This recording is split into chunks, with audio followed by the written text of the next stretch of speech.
শাইখুল হিন্দ রহমতুল্লাহ আলাইকে যখন সাম্রাজ্যবাদী ব্রিটিশ বেনিয়ারা গ্রেফতার করে মাল্টা দ্বীপে নির্বাসন দেওয়ার জন্য নিয়ে যাচ্ছিল, তখন হযরতের স্নেহধন্য ছাত্র হুসাইন আহমদ মাদানী রহমতুল্লাহ আলাইহি চিৎকার করে বলেছিলেন, আমার উস্তাদের সঙ্গে আমাকেও নিয়ে যাও।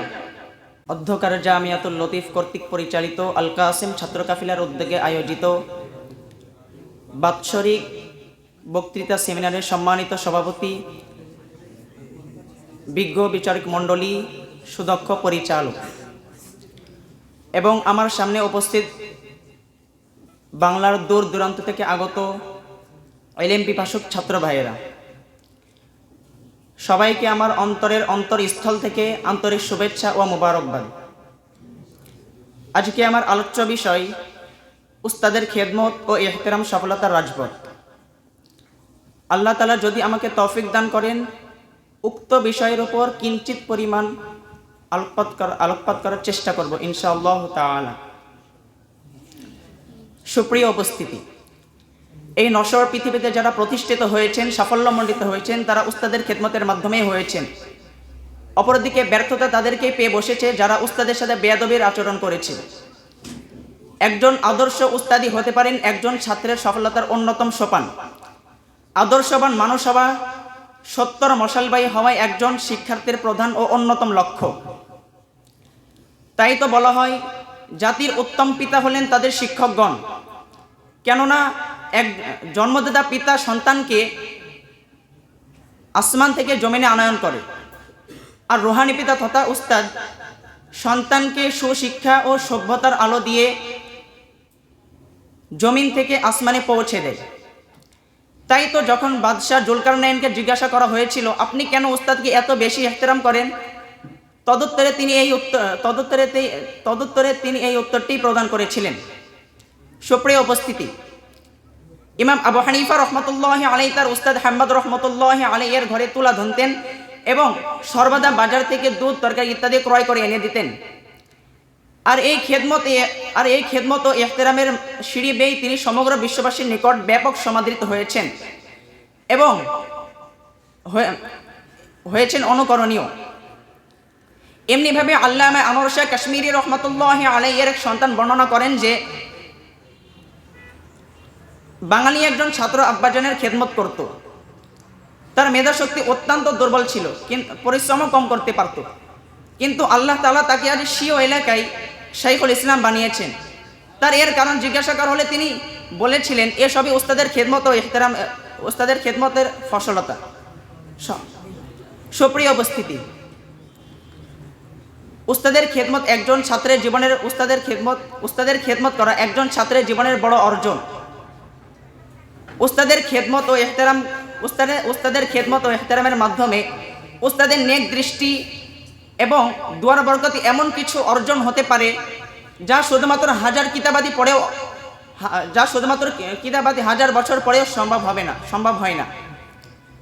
আর উস্তাদের সম্মান বলতে কেবলমাত্র উস্তাদের প্রত্যেক সাক্ষাতে সালাম প্রদান করা নয়, বরং উস্তাদের খেদমত ও ইহতিরামের পরিধি ব্যাপক বিস্তৃত।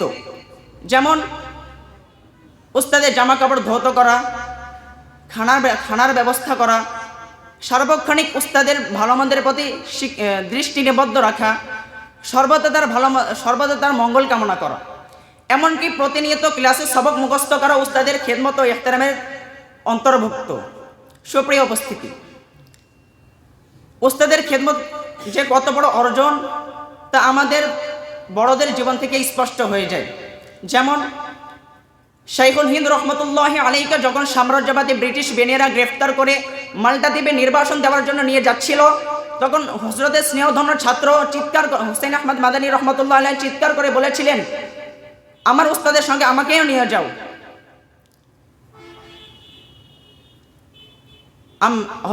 হুসাইন আহমদ মাদানী রহমতুল্লাহ আলাইহি চিৎকার করে বলেছিলেন, আমার উস্তাদের সঙ্গে আমাকেও নিয়ে যাও।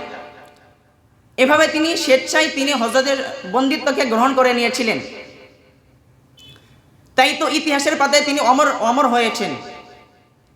এমনিভাবে ইতিহাসের এক উজ্জ্বল দৃষ্টান্ত হলেন বাংলার আলেম সমাজের রাজমুকুট, উম্মতের রাহবার,